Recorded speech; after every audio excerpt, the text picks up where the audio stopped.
Bible study group के माध्यम से संचालित इस परिचर्चा में आप सभी विश्वासी मसीही भाई बहनों का मैं स्वागत करता हूं।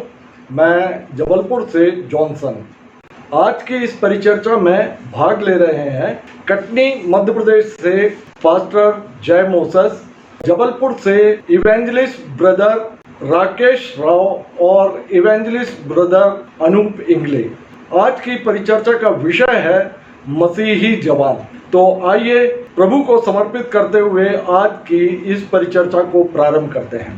तो सबसे पहले मैं भाई राकेश से ये जानना चाहूँगा कि ऐसा देखा गया है कि आज मसीही जवान हर एक बातों में बढ़ रहे हैं लेकिन प्रभु में नहीं बढ़ रहे हैं। आपकी समझ से इसका क्या कारण है और इसके जिम्मेदार क्या चर्च के अगुवे या फिर चर्च के पास्टर हैं? हाँ ब्रदर जॉनसन, सच में हमको देखने में आता हमारे मसीह समाज में जवान लोग प्रभु यीशु मसीह में बढ़ने नहीं पा रहे हैं या बढ़ने से कतरा रहे हैं।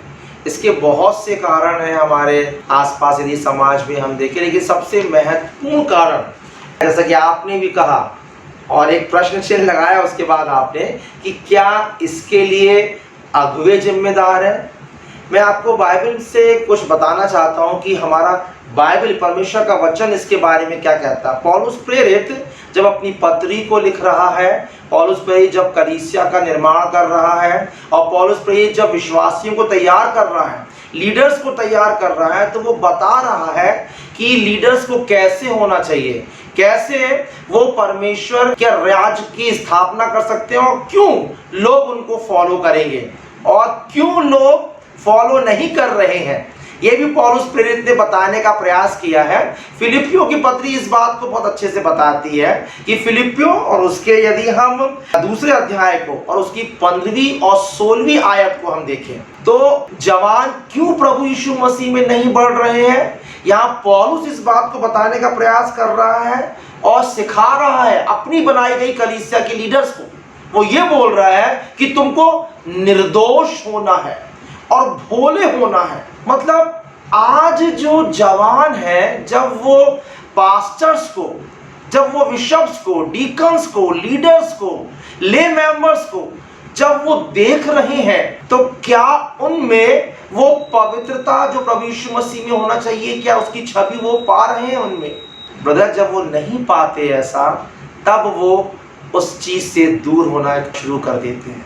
वो खुद उन पास्टरों को फॉलो या उन लीडर्स को फॉलो करना नहीं चाहते जो निर्दोष या इनोसेंट रीति से परमेश्वर की सेवा में नहीं लगे हुए हैं। और एक और बात पौलुस ने कहा इसमें, और उसके दूसरे अध्याय की 20वीं और 21वीं आयत में, फिलिपियों 2 उसकी 20वीं और 21वीं आयत में कहता है, क्योंकि मेरे पास ऐसे स्वभाव का कोई नहीं जो शुद्ध मन से तुम्हारी चिंता करे। 21वीं आयत कहती है, क्योंकि सब अपने स्वार्थ की खोज में रहते हैं, ना कि यीशु मसीह की। और ब्रदर, आज के जवान जो हैं बहुत पढ़े लिखे हैं, अच्छा पढ़ रहे हैं, उनको अच्छी परख है कि कौन परमेश्वर का दास निस्वार्थ भाव से काम कर रहा है और कौन प्रभु यीशु मसीह के पीछे चल रहा है। और पौलुस प्रेरित को उन दिनों में भी ये बात को खोजने में बहुत दिक्कत आ रही थी कि उसके अगुवों को या उसकी भेड़ों को सही जो परमेश्वर की निर्दोष सेवा कर सके वैसे लोग पौलुस को भी नहीं मिल रहे थे। इसलिए पौलुस यहाँ कह रहा है 20वीं आयत में, क्योंकि मेरे पास ऐसे स्वभाव का कोई नहीं है जो शुद्ध मन से तुम्हारी चिंता करे। जवानों को आज ऐसे अगुवों की आवश्यकता है जो उनकी गलतियों को भी नजरअंदाज करके उनको सुधार के रास्तों पे लेके चले और उन्हें इनकरेज करें परमेश्वर और पवित्रता में बढ़ने के लिए। इसके साथ साथ पौलुस प्रेरित ने एक आयत इसी किताब में, फिलिपियों की 3रे अध्याय की 17 से 21वीं आयत में पौलुस ने एक और बात कहने का प्रयास किया। पहली बात तो उसने बताया कि ब्लेमलेस होना चाहिए परमेश्वर के दास को।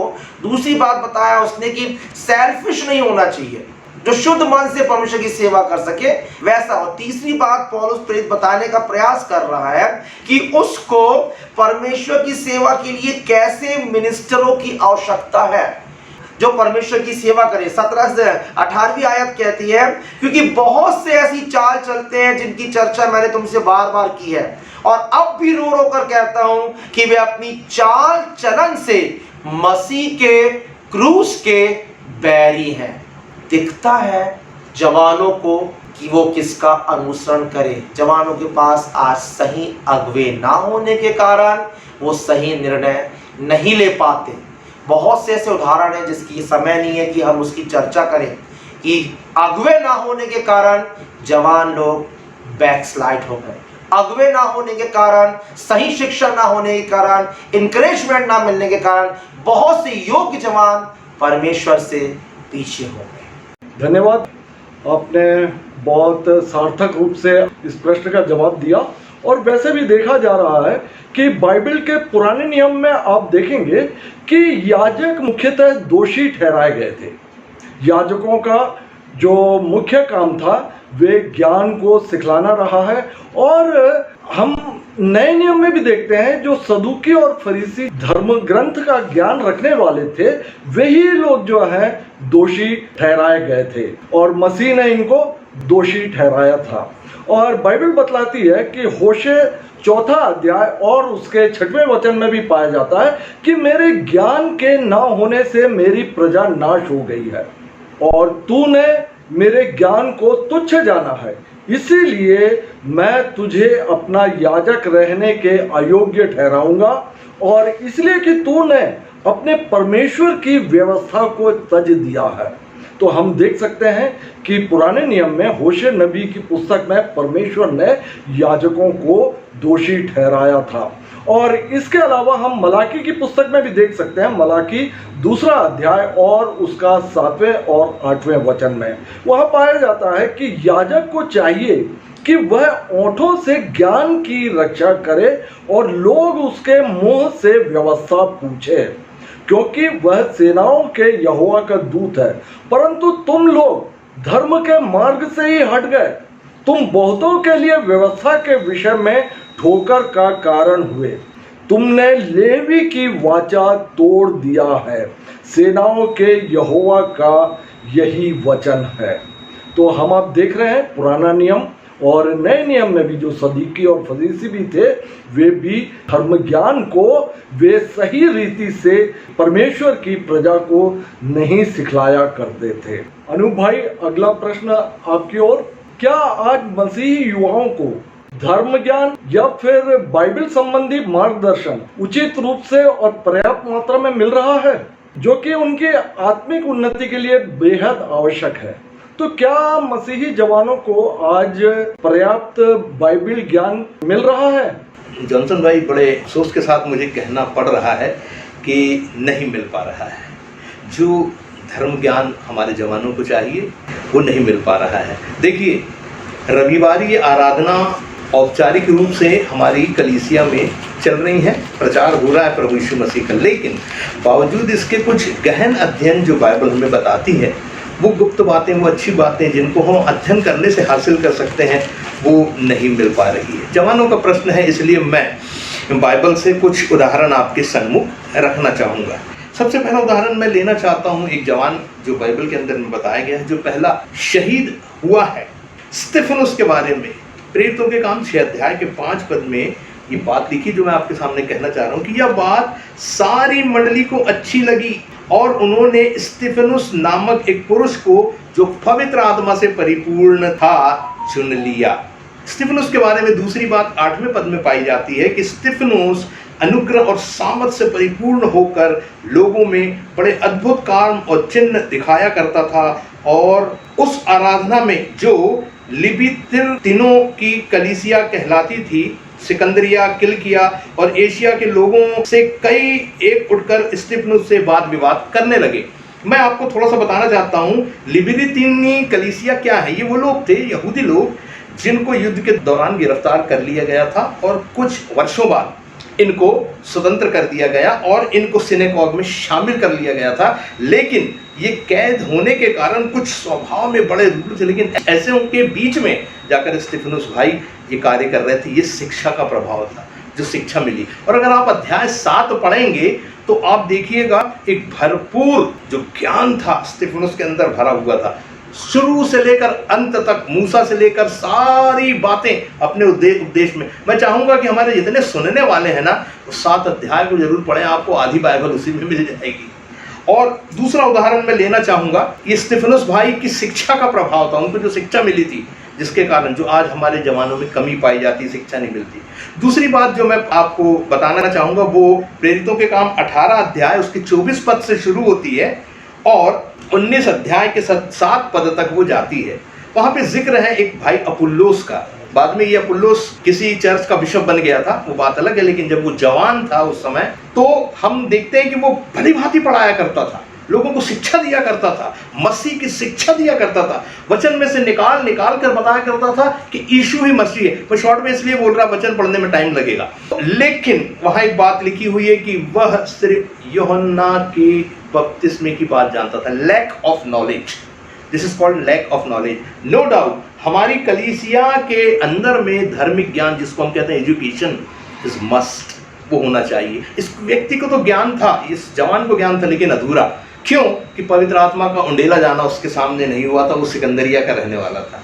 लेकिन वहां पर अक्विला और प्रिस्किल्ला नामक एक पति पत्नी थे, उन्होंने उनको ले जाकर पूरी शिक्षा दी और धर्म का ज्ञान होने के कारण फिर उसकी मिनिस्ट्री आगे बढ़ती चली गई। निकोदेमुस नामक एक व्यक्ति और था, वो यूहन्ना रचित सुसमाचार 7 अध्याय के 50, चूंकि वो शिक्षित था, पढ़ा लिखा था, वो बहुत सुंदर तरीके से उन्होंने एक बात को वहां पर कहा। यूहन्ना रचित सुसमाचार 7 अध्याय के 50वें पद को, निकोदेमुस ने, जो पहले उसके पास आया था और उनमें से एक था, उसने कहा, क्या हमारी व्यवस्था किसी व्यक्ति को जब तक पहले उसकी सुनकर जान न ले कि वह क्या कहता है, दोषी ठहराता है?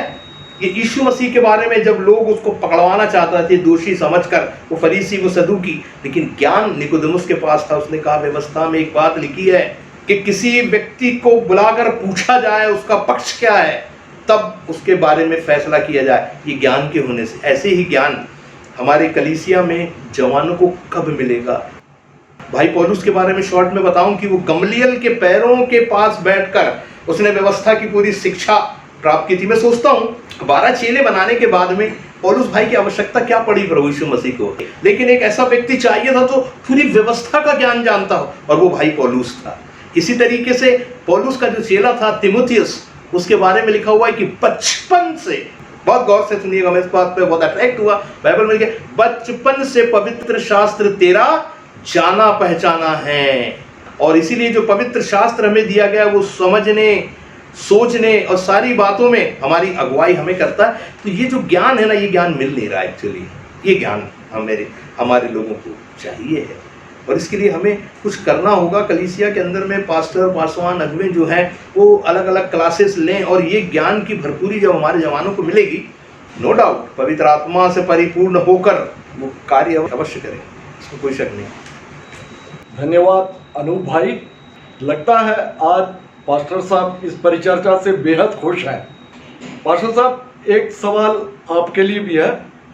पास्टर जय मोसेस, ऐसा देखा गया है कि हमारे मसीही जवान भी अक्सर नशे की लत में पड़ जाते हैं, ऐसा क्यों?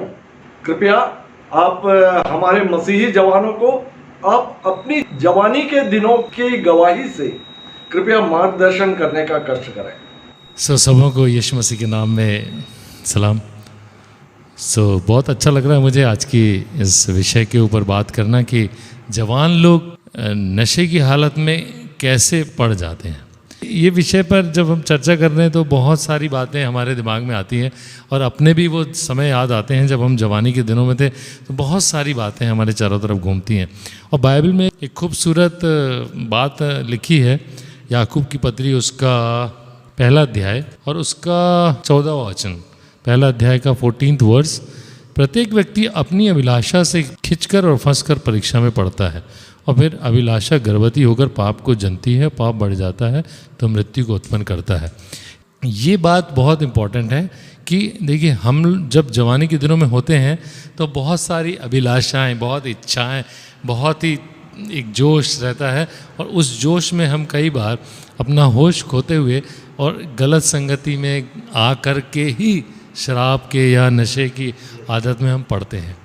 अकेले कोई भी व्यक्ति बिगड़ नहीं जाता, कहीं ना कहीं उसके दोस्त, उसके जो अपने लोग हैं, जो उसके बड़े करीबी दोस्त होते हैं, वो लोग जब गलत आदतों में रहते हैं तो वो उनके साथ बैठना, उनके साथ बातें करना, उनके साथ मिलना जुलना, वही हमको खींचता है और फंसा करके परीक्षा में डाल करके और हमारी इच्छाओं को प्रबल करता है और हम फिर परीक्षाओं में पड़ जाते हैं जवानी के दिनों में।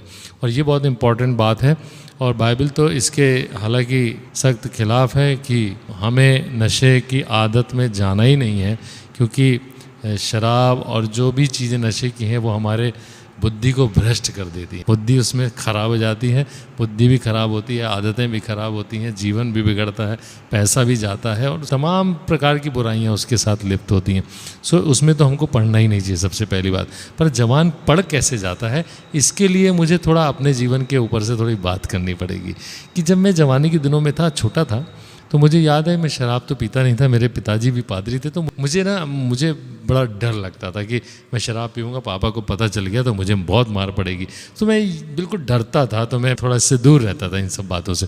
परंतु हुआ यूँ कि थोड़े दिनों के बाद जब हम थोड़ा बड़े हुए तो ऐसे लोगों के साथ बैठना शुरू किए जो शराब पीते थे, पर हम शराब नहीं पीते थे। हम लोग उनके साथ बैठ करके बस वो जो खाते थे वो हम खा लेते थे और वो लोग पी लेते थे, तो हम उसी में अपना समय काटते थे। बस हमको मज़ा आता था वो, क्योंकि पीने में लग जाते थे, अपन खाने में लग जाते थे। मगर देखिए, हम उनके साथ सिर्फ बैठते थे और ये बैठना हमारे लिए हमारे जीवन में उस नशे की आदत को ले आया। एक दिन उन्होंने कहा कि अरे थोड़ा सा पी लो यार, कुछ नहीं होता। पर जब हमने पहली बार पिया तो हमको मालूम पड़ा कि बहुत कड़वा है, ये बहुत ही ख़राब है, ये बहुत ही बेकार लगती है। पीने से तो बुद्धि भी मतलब अजीब टाइप का हो जाता है, बिल्कुल ख़राब लगता है। तो हमने कहा भैया हम नहीं पियेंगे, एक बार पी लिया बस हो गया, बहुत ही गंदी चीज़ है, हम दोबारा नहीं पियेंगे। कुछ दिन और बीत गया। ये देखिए, मैं आपको ये बताने की कोशिश करूँ कि शैतान कितना चालाक है, कितने धीरे धीरे हमारी ज़िंदगी में आता है। जमाने के दिनों में हमें पता नहीं चलता। तो दूसरी बार जब ऐसा हुआ कि उन्होंने कहा कि भाई देखो जय, तुम यार थोड़ा सा पिए थे, तुमने थोड़ा ज़्यादा पी लेते तब तो मज़ा आता तुमको, तो अब हमने थोड़ा ज़्यादा पी लिया उस दिन। उनकी बातों में आकर के फंस गए और अपनी इच्छाओं को प्रबल किया और पी लिया। अब जब पी लिया तो मालूम पड़ा कि नशा होता क्या है। तो धीरे धीरे करके, स्टेप बाय स्टेप करके वो नशा मेरी ज़िंदगी में आ गया, पर हमें पता भी नहीं चला कि हम कब नशे के आदी हो गए, कहने का मतलब। तो ये नशा जो होता है वो जब शैतान हमारे जीवन में वो नशे को डालता है जवानी के दिनों में, या कभी भी किसी भी उम्र में हो सकता है हमारे जीवन में डालता है, पर अधिकतर जवानी के दिनों से ही वो हमको पकड़ता है, क्योंकि उस समय हमारे पास इतना ज़्यादा सोचते नहीं है, समझते नहीं है और कुछ भी करने को उतारू रहते हैं। तो हम बिना सोचे समझे, बिना बूझे सब कुछ भी कर लेते। तो वो हमको करना नहीं चाहिए। ऐसा करने के कारण से हमारा जीवन ख़राब हो सकता है, हमारी पूरी लाइफ ख़राब हो सकती है, हमारे माँ बाप की बदनामी हो सकती है। तो इसलिए बहुत इम्पॉर्टेंट है कि हम अब इस बात का याद रखें, जवानों के लिए विशेष तौर से मैं कह रहा हूँ कि जवानों को हमें समझाना है कि वो इस बात में पढ़ने से पहले अपने परिवार को देखें, अपने भाई बहनों को देखें और भी अपने माता पिता को देखें, अपने जीवन को देखें कि उनका जीवन, उनके बारे में लोग क्या बात करेंगे, क्या बात करते हैं।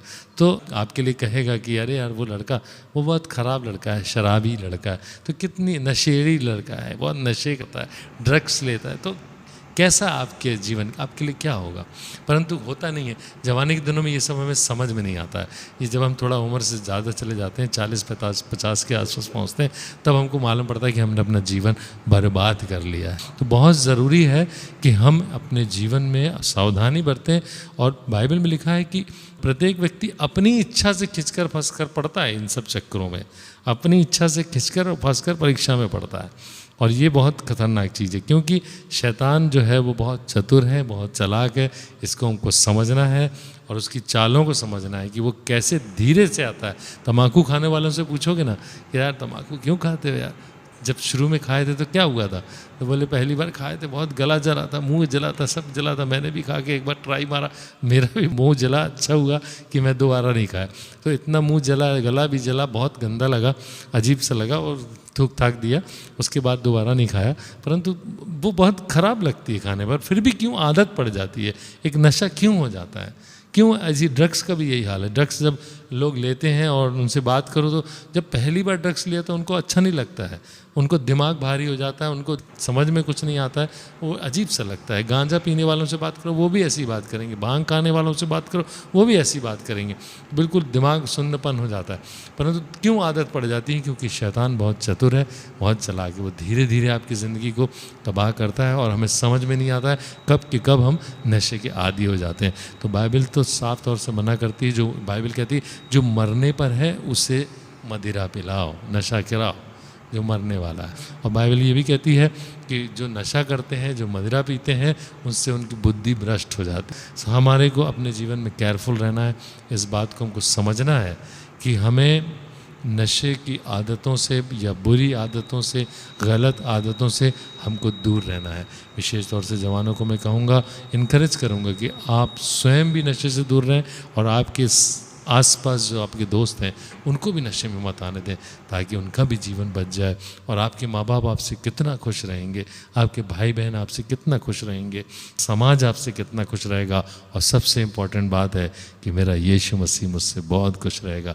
और इससे बड़ी और खुशी कोई नहीं हो सकती कि जब आपका प्रभु आपसे खुश रहेगा तो आपकी ज़िंदगियों को आशीषित करेगा, है कि नहीं। सो आज का ये विषय मुझे बहुत अच्छा लगा। सो आप लोग और भी चर्चा करेंगे और नई नई बातों को हमको सुनने को मिल रहा है। सो परमेश्वर आप सबको बहुत आशीष दे। Hallelujah, God bless you. धन्यवाद पास्टर जय मोसेस, आपने बेहद सरल तरीके से और अपनी जवानी के दिनों की घटनाओं से आपने बेखौफ होकर हमारे जवानों को मार्गदर्शन किया। और मैं समझता हूं कि हमारे जो मसीही जवान हैं निश्चित आपकी गवाही से जरूर लाभान्वित होंगे। धन्यवाद।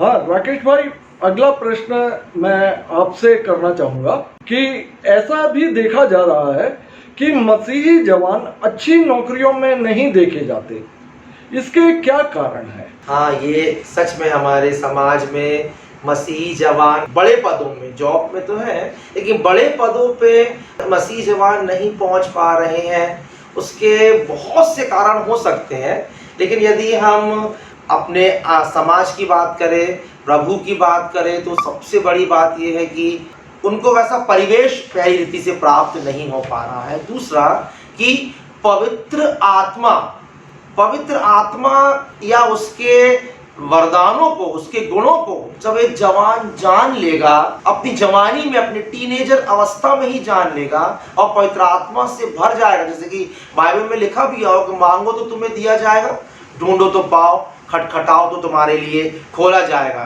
यूहन्ना 16:23-24 में तो लिखा है कि यदि पिता से कुछ मांगोगे तो वह तुम्हारे लिए सब कुछ करेगा। अब तक तुमने उसके नाम से कुछ मांगा नहीं, इसलिए तुमने पाया नहीं। मांगो तो तुम्हारा आनंद पूरा हो जाएगा। जवान लोग सब चीजें तो मांगते हैं कि हमें अच्छा रहना है, अच्छा फ्रेंड चाहिए, हमें अच्छी गाड़ी चाहिए, अच्छे कपड़े चाहिए, लेकिन एजुकेशन के लिए भी परमेश्वर उनको ज्ञान दे सकता है, परमेश्वर उनको बुद्धि दे सकता है।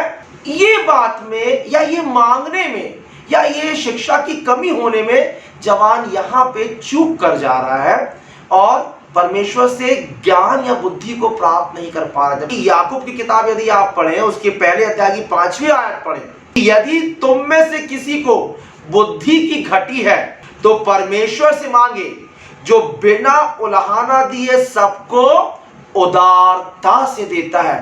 देखिए, परमेश्वर कंजूस नहीं है, परमेश्वर ज्ञान देना चाहता है। और वचन में तो ऐसा लिखा है कि प्रभु यीशु मसीह को ही जानना एक बहुत बड़ा ज्ञान है। क्यों? क्योंकि उसमें ही ज्ञान के सारे भंडार छुपे हुए हैं। मसीह को जब जवान अपना जीवन दे देगा, प्रभु यीशु मसीह को वो अपने अंदर ले लेगा और फिर परमेश्वर से मांगेगा बुद्धि, परमेश्वर अवश्य उसको बुद्धि देगा। और मैंने बताया परमेश्वर कंजूस नहीं है, ये वचन बता रहा है याकूब 1:5 कि उदारता से, बिना उलाहना दिए, बिना रोका टोकी करे, बिना उदारता से परमेश्वर ज्ञान देने को, बुद्धि देने को तैयार है परमेश्वर। जब आप नीति वचन की किताब पढ़े, दुनिया का सबसे बुद्धिमान व्यक्ति सुलेमान जब नीति वचन की शुरुआत कर रहा है तो पहले अध्याय की 2री आयत में सुलेमान लिखने का क्या प्रयास कर रहा है? इनको पढ़ने वाला बुद्धि और शिक्षा को प्राप्त करे। ये परमेश्वर की इच्छा है। ना केवल इतना, लेकिन इति वचन 1 उसके 20वीं आयत में भी लिखा है कि बुद्धि सड़क में ऊंचे स्वर से बोलती है और चौकों में प्रचार करती है। ये तो परमेश्वर की इच्छा है ब्रदर। यिर्मयाह उसकी 29वीं और 11वीं आयत कहती है कि जो कल्पना मैं तुम्हारे लिए बनाता हूं वो लाभ की है, हानि की नहीं है। ये परमेश्वर की इच्छा है कि आप उन्नति करो, परमेश्वर की इच्छा है कि आप ऊंचे पदों पे जाओ, परमेश्वर की इच्छा है कि आप तरक्की करो, और उसके लिए वो बुद्धि भी दे रहा है, ज्ञान भी दे रहा है, उसके साथ सब कुछ देने को तैयार है। ये जानकारी जवानों को प्राप्त होनी चाहिए। कब? जब वो अपने शैक्षणिक सत्रों में है, छुटपन की अवस्था में है। उनको ये शिक्षा दे दी जाए कि देने वाले माता पिता नहीं है, देने वाला परमेश्वर है। माता पिता तो एक केवल माध्यम है। जब ये हमारे जवान जान जाएंगे, जब ये हमारे बच्चे जान जाएंगे, तब वो मसीह को अपने में लेंगे, पवित्र आत्मा से भरेंगे और परमेश्वर के सन्मुख बैठ के बुद्धि और ज्ञान को प्राप्त करके ऊंचे पदों तक पहुंच सकते हैं। बहुत सही कहा राकेश भाई। और बाइबल भी बतलाती है कि मांगो तो तुम्हें दिया जाएगा, और नया नियम भी बतलाता है यूहन्ना 16 अध्याय और उसके 23 और 24वें वचन में, यदि पिता से कुछ मांगोगे तो वह मेरे नाम से तुम्हें देगा। अब तक तुमने मेरे नाम से कुछ नहीं मांगा, मांगो तो पाओगे ताकि तुम्हारा आनंद पूरा हो जाए। और हम आप देख रहे हैं कि जो जवान वो मांगा भी करते हैं, वो किस रीति से वे मांगा करते हैं। इस विषय में याकूब की पत्री और उसका 4 अध्याय और 30वें वचन में पाया जाता है कि तुम मांगते हो और पाते नहीं, इसीलिए कि तुम बुरी इच्छा से मांगते हो ताकि अपने भोग विलास में उड़ा दो। तो मैं समझता हूँ कि राकेश भाई आपने बहुत अच्छी रीति से सारे प्रश्नों का जवाब दिया। आपका बहुत बहुत धन्यवाद। अनूप भाई, अगला सवाल आपकी ओर। क्या मसीही जवानों को आज लीडरशिप के लिए चर्च में तैयार किया जा रहा है? क्योंकि ऐसा देखा जाता है कि मसीह जो जवान होते हैं वे ही धर्म ज्ञानों को और समाज की संस्कृति को वो अगली पीढ़ी तक पहुंचाने के लिए जिम्मेदार होते हैं। इस जिम्मेदारी को क्या आज निभाने के लिए मसीही जवान तैयार है? जॉनसन भाई, मैं समझता हूँ अगर तैयार नहीं किया जा रहा तो तैयार किया जाना चाहिए, क्योंकि लीडर्स की ज़रूरत हमको हर क्षेत्र में, पूरी मिनिस्ट्री में, संडे स्कूल मिनिस्ट्री है, जवानों की मिनिस्ट्री है, महिलाओं की ministry, and there are so many, प्रचार की विशेष करके। एक ज़माना था जब हम सिर्फ पास्टर फादर इन पर आधारित रहते थे, लेकिन वो ज़माना चला गया, वो पुरोहिताई का युग था। लेकिन मसीह यीशु ने जैसे ही बलिदान दिया है, हम जानते हैं मंदिर का पर्दा फट गया। Now these are the days for the evangelism. ये जो समय है भाई, ये प्रेरिताई का है, और इसके लिए हमको अलग अलग क्षेत्र में, बच्चों के लिए संडे स्कूल में, बहनों के लिए, महिलाओं के लिए, जवानों के लिए, बुजुर्गों के लिए, इन सब के लिए वी मस्ट हैव लीडर्स। हमारे यहाँ लीडर होने चाहिए जो उनको लीड कर सकें, इनको आगे बढ़ा सकें। लेकिन ऐसा हो नहीं रहा। ये बड़ी एक विडंबना है हमारी कलीसिया के अंदर में, और ऐसी कोई बात नहीं है, शैतान अपना कार्य करता है। देखिए पुराने इसमें भी लिखा हुआ है कि मेरी प्रजा खोई हुई भेड़ें हैं और उनके चरवाहों ने उन्हें भटका दिया, और पहाड़ी पहाड़ी, जंगल जंगल घूमते घूमते, भटकते भटकते वो अपने बैठने के स्थान को भूल गई है। तो जो लीडर्स हम तैयार करें वे पवित्र आत्मा से परिपूर्ण हों, वे बाइबल अध्ययन से परिपूर्ण हों, तब हमारी कलीसिया एक नया स्वरूप ग्रहण करने वाली हो सकेगी। किसी ने ऐसा कहा है, बहुत बड़े प्रचार ने, कि हमारे कलीसिया से इवेंजलिज्म होना चाहिए, और वो मस्ट है। लिखा हुआ है बुलाए हुए बहुत हैं। तो बुलाए हुए कौन थे? हमारे forefathers, they were called people. जब हम उनकी संतानें हैं, लेकिन इसलिए कि सिर्फ मसीही समाज में हम जन्म ले लें, मैं मसीह नहीं हो जाता हूँ, मैं मसीह जवान नहीं हो जाता हूँ। मसीही और या क्रिश्चियन यूथ का अर्थ ये है तो फॉलोवर ऑफ क्राइस्ट। अगर मेरा जन्म मसीह परिवार में हुआ है, लेकिन मुझे मसीह से कुछ लेना देना नहीं है, मैं दोस्ती यारी में चल रहा हूँ, तो I am not a follower of Christ. मैं मसीही जवान नहीं हूँ। लेकिन मसीही जवान अगर मैं हूँ तो मेरे अंदर लीडरशिप होना चाहिए। एक लीडरशिप का जज्बा पैदा करें ताकि लीडर्स हमको मिलें और हमारी कलीसिया आगे बढ़े।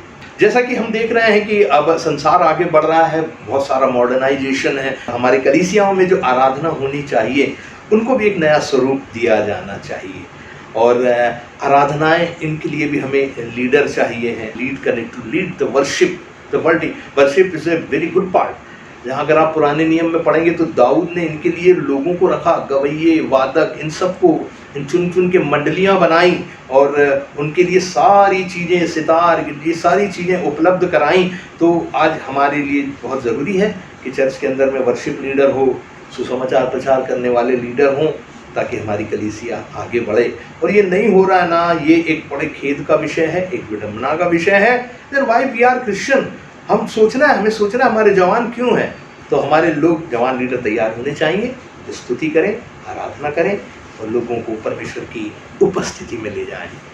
बहुत बहुत धन्यवाद अनु भाई, आपने प्रश्नों का उत्तर बहुत सार्थक रूप से दिया और मैं ये विश्वास करता हूँ कि सभी मसीही जन आपके उत्तर से संतुष्ट होंगे। धन्यवाद। तो आज की परिचर्चा यहीं समाप्त करते हैं। मैं अपने जो गेस्ट हैं भाई राकेश, भाई अनु पिंगले और पास्टर साहब का मैं धन्यवाद करता हूं और मैं ये आशा करता हूं कि आप इस परिचर्चा के कार्यक्रम से आप निश्चित ही लाभान्वित होंगे। आज का यह परिचर्चा का कार्यक्रम यहीं समाप्त करते हैं। हम अगली परिचर्चा में एक नए विषय के साथ फिर मिलेंगे। जय मसीह की।